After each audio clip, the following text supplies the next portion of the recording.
Hello hi जय जगन्नाथ सांग मैंने आशा करছি ସମସ୍ତେ ଭଲରେ ଥିବେ। ମୁଁ ଝାଡ଼ଖଣ୍ଡ ଯାଇଥିଲି। ଝାଡ଼ଖଣ୍ଡ ଆଉ ଗୋଟେ ଜାଗା ଯାଇଥିଲି, ସେଇଟା ହେଉଛି ଦେଓଘର। ସେଠି ଯିବାର କାରଣ ହେଉଛି ଆମେ ଠାକୁର ଅନୁକୂଳ ଚନ୍ଦ୍ରଙ୍କ ଜନ୍ମସ୍ଥାନକୁ ଯାଇଥିଲୁ। ଦେଓଘର ହେଉଛି ଠାକୁର ଅନୁକୂଳ ଚନ୍ଦ୍ରଙ୍କ ଜନ୍ମସ୍ଥାନ, ଯେଉଁ ଠାକୁର ଆମେ ପୂଜା କରୁଛୁ ସେଇ ଠାକୁର ଅନୁକୂଳ ଚନ୍ଦ୍ର, ସେ ଠାକୁରଙ୍କର ଜନ୍ମସ୍ଥାନ। ସେ ତାଙ୍କ ଜାଗାରେ ସେ ଯେଉଁଠି ବସି ତପସ୍ୟା କରୁଥିଲେ ଏବଂ ତାଙ୍କ ଜାଗାରେ ସେ ଯେଉଁଠି ରହୁଥିଲେ ସେଠି ସବୁ ଘର ତିଆରି କରାଯାଇଛି। ଆଉ ସେଇଟା ବିରାଟ ବଡ଼ ଗୋଟେ ଜାଗା। ଥର ଗଲା ପରେ ବି ମୋ ମନ ଭରିଲାନି।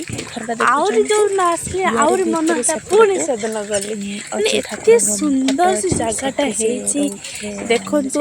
ଆଉ ଏତିକି କ'ଣ ଭଲ ଜାଗାଟେ, ମାନେ ଏତେ ବଡ଼ ଜାଗାଟେ, ସେଟା ବିରାଟ ବଡ଼ ଜାଗାରେ ହେଇଛି। ଠାକୁରଙ୍କ ପଛରେ ଯୋଉ ତାଙ୍କ ଜାଗାଟା ଯେତିକି ବହୁତ ବଡ଼ ଜାଗାଟେ, କିନ୍ତୁ ସବୁଆଡ଼େ ପରିଷ୍କାର ପରିଚ୍ଛନ୍ନତା ରଖିଛନ୍ତି।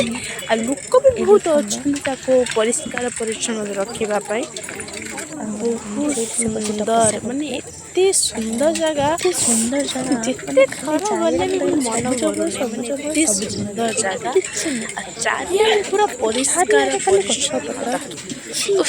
ମାନେ ଆଉ ସେଠି ଏତେ ପ୍ରକାର ଗଛ ଲଗାଯାଇଛି, ବାରମ୍ବାର ସେ କଥା ଯଦି ମୁଁ କହିବି ତାପରେ ବି ସେ କମ୍ ଗଛ ହବ। ମାନେ ଏତେ ମାନଙ୍କ ସୁନ୍ଦର ପାଖରେ ଜାଗା। ଯେଉଁ ସ୍କାନର ପୁରା ଦେଇଦେଇଛି, ତମେ ସ୍କାନ୍ କରି ଜାଣିପାରିବ ଯେ ସେଠି କି ଗଛ। ମାନେ ପୁରା 100ରୁ ଡିଟେଲ୍ସ ଆସିଯିବ। ଅଧିକା ଲୋକ, 100 ତ ବହୁତ ଚାରିଆଡ଼େ ପୁରା କମ୍, ଗେଟ୍ ଆହୁରି ପୁରା ଅଧିକା ଲୋକ ସଜେଇଛନ୍ତି ଫୁଲ। ଅଛନ୍ତି ସେ ମାନେ ସେ ଫୁଲକୁ ମାନେ ଜାଗାକୁ ଗେଟ୍କୁ ଆମେ ସଫା ଫଲୋ ସୁତୁରା କରି ରଖିବା ଆଗକୁ ପାଇଁ। ଯାଉଛୁ। ମାନେ ତାକୁ ମାନେ ଚାଟିକି ଏତେ ସଫା ସୁନ୍ଦର, କରିଦେଉଛନ୍ତି। ଆପଣ ଏତେ ମାନେ ଭାବୁଥିବେ ସୁନ୍ଦର ବାଣ ଜାଗାଟା। ସବୁ ଫୁଟୁଛି Oh my କାହିଁକି। God.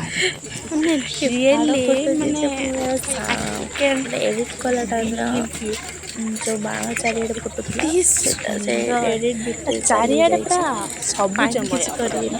ଓକେ, ଫୁଲ ମୂଳ ଏତେ ଦେଇକି ସୁନ୍ଦର ଜାଗା, ମାନେ ମସ୍ତ ସେ ଜାଗାଟା ଜାଗାକୁ ହେଇଛି। ମୁଁ ଗଲି, ଏଠି ଟିକେ ରହିଛି ଦେଖନ୍ତୁ ତିନି ଖାଲି ଦିନ। ମାନେ ଭିଡ଼ିଓଟା 3 ପୁରା ଦିନ ମୁଁ ପର୍ଯ୍ୟନ୍ତ। 6-7 ଥର ୟାର ଖଣ୍ଡେ ଯାଇଛି। ପାର୍ଟ ଏଟା ବି 2-3 ଥର ଖଣ୍ଡେ ପଡ଼ିଛି, ପଡ଼ିଛି ପାର୍ଟ ବୁଲିବା ପାଇଁ। 2 ଅଛି, ପାର୍ଟ ନୂଆ ଜାଗା 3 ମୁଁ ଅଛି, ଏକାଥରେ ଆପଣ ବୁଲି ପଳେଇ ଦେଖିବେ। ଆସିବି। ମାନେ ଏତେ ସୁନ୍ଦର ମୁଁ ଜାଗା, ଏକା ସାଙ୍ଗରେ ଗାଛିରେ ଗୋଟେ ମନେ ଭିଡ଼ିଓ ହେଲାନି। ଏତେ କହିପାରିବିନି। ସୁନ୍ଦର, ମାନେ ଆପଣ କହିବା ପାଇଁ ପୁରା ଭିଡ଼ିଓ ଭାଷା ନାହିଁ। ଦେଖିବେ, ଏତେ ମୋତେ ସୁନ୍ଦର ଜଣେଇବେ ଜାଗା। ସେ ଜାଗାଟା ମାନେ ଏତେ ଆଉ ଗୋଟେ ସୁନ୍ଦର ମୁଁ ହେଇଛି। ନୋଟିସ୍ ଆପଣମାନେ କଲି, ଯଦି ସେ ମାନେ ଜାଗାକୁ ଏତେ ଯିବା ପାଇଁ ବଡ଼ ଚାହାନ୍ତି, ଜାଗା, ବିରାଟ ବଡ଼ ଜାଗା, ମାନେ ଗୋଟେ ଗାଁ ହେଇଯିବ।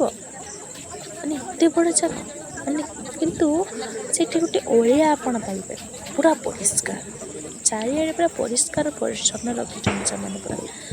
ସେଥିପାଇଁ ଲୋକ ବି ରହିଛନ୍ତି, ବହୁତ ଲୋକ।